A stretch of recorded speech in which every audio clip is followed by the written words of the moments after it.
একটি কিতাব শুধু প্রদর্শন করবেন আহলে সুন্নাত সম্মেলন সংস্থার সাধারণ সম্পাদক মাওলানা কাজী মোহাম্মদ মঈনুদ্দিন আশরাফি। আসসালামু আলাইকুম ওয়া রাহমাতুল্লাহ।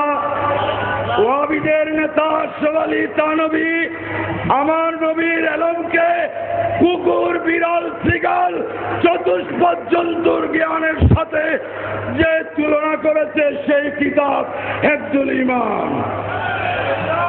নাস্তিকদের বক্তব্য পত্রিকায় এসেছে, এই হেফাজতীদের বক্তব্যের কিতাব মিডিয়ার সামনে তুলে ধরে চ্যালেঞ্জ করতেছি আমরা।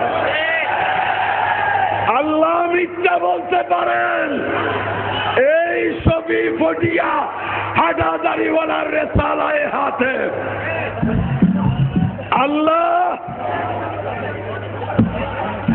আল্লাহ মিথ্যা বলতে পারেন, এই আমর ছবির বক্তব্য ভিত্তিহীন প্রশ্নাবলীর মূলোৎপাটন।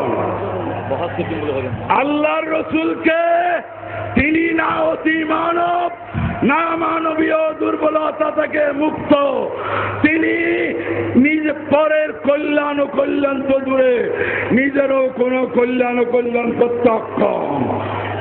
মওদুদীর লন্ডনের ভাষণ 11 পৃষ্ঠা। তাবলীগীরা যেই ষড়যন্ত্র করেছে তার সব তথ্য মালফুজাতে ইলিয়াস। মুফতি এই আমর ছবির সুন্নি আকীদা বিরোধী সমস্ত তথ্য এই কিতাবে আল বায়ানুল ফাসিল বাইনাল হক ওয়াল বাতিল, যেটাকে বর্তমানে বাংলা ভাষায় সুন্নাত বেদাতের সঠিক পরিচয় রাখি করছে। আমার রাসূল তিনি সাধারণ মাটির মানুষ, দোষে গুণে মানুষ। তার মিলাদ শরীফে তাকে সালাম দেয়া হয় আর বিশ্বাস করে তিনি শুনেন। এই ধরনের আকীদা শিরিক অধ্যাপক গোলাম আযম। রাসূলুল্লাহ সাল্লাল্লাহু আলাইহি ওয়াসাল্লামের কোনো ক্ষমতা নাই।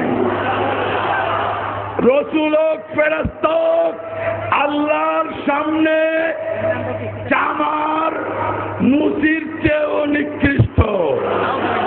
ওই আব্দুল নবী গোলাম মুস্তাফা নাম রাখা শিরিক। তাকবিরাতুল ঈমান ইসমাইল দেহলভী। রসুলের ঈদে মিলাদুন নবীর অনুষ্ঠান জন্মাষ্টমীর মতো। বারাহিনে কাতিয়া খলিল আহমদ আম্বি টবি দেওবন্দি।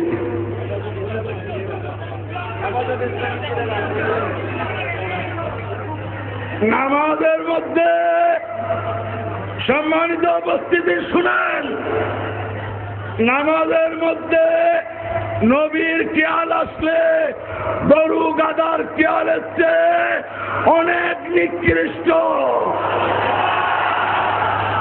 এই সিরাতে মুস্তাকিম ইসমাইল দেহলভী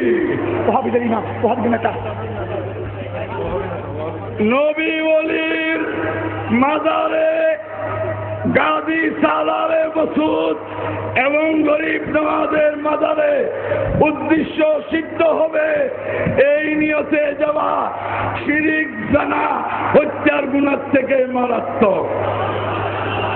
তাজদীদ ও ইহয়ায়ে দ্বীন আবুল আলা মওদুদী। শুনেন, এই হেফাজতীরা এরা কারা? যারা খতমে নবুয়তের দরজা ভেঙে দিয়েছে।